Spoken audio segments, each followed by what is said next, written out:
আমরা যারা ৯০ দশকের সন্তান তারা হয়তো বিশেষ কিছু নই, তবে এটা স্বীকার করতেই হবে যে আমরা ভাগ্যবান ছিলাম।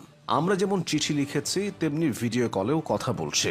আমাদের ছোটবেলায় আমরা হাতগুলো জামার ভেতরে ঢুকিয়ে রেখে বলতাম আমার হাত নেই।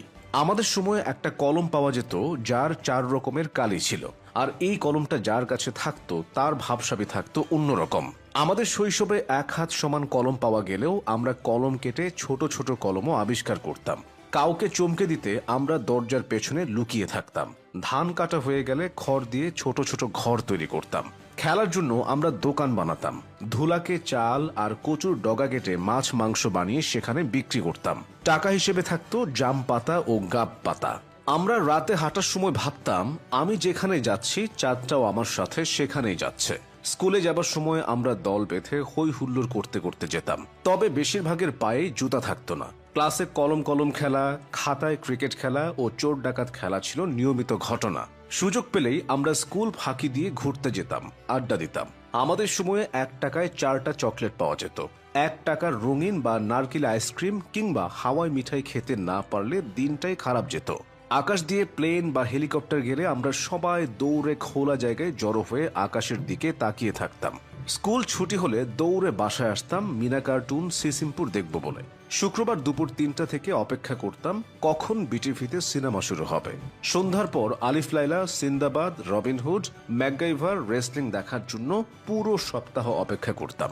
আমরা বনে বাজারে ঘুরে নানা রকম ফল সংগ্রহ করতাম। ভুল করে বিচি খেয়ে ফেললে দুশ্চিন্তায় থাকতাম পেটের ভেতর গাছ হবে কিনা।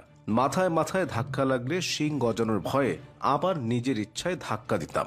কেউ বসে থাকলে তার মাথার উপর দিয়ে ঝাঁপ দিতাম যাতে সে আর লম্বা হতে না পারে।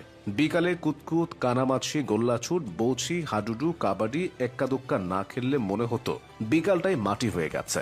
আমরা টায়ার চালিয়ে আনন্দ পেতাম। কেউ একবার কোনো কিছু খেতে দিলে আরো একবার চেয়ে বসতাম, না দিলে বলতাম পানিতে পড়ে যাবে। বাঁশের কঞ্চি দিয়ে তীর ধনুক বানাতাম পাখি শিকার করার জন্য।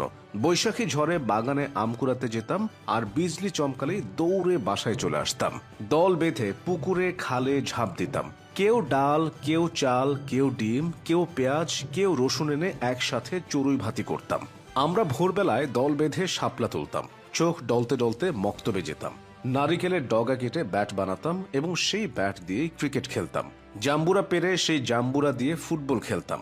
ফাইনাল পরীক্ষা শেষ হলে সকালে পড়া থাকতো না। এত মজা লাগতো যে তা বলার বাইরে। নানু বাড়ি, দাদু বাড়ি যাবার জন্য এটাই ছিল আসল সময়। আমাদের সময় শীতকালটা খুব কালারফুল ছিল, তবে ডিসেম্বরের ৩১ তারিখ যতই এগিয়ে আসতো ততই ভয় লাগতো, কেননা স্কুল খুললেই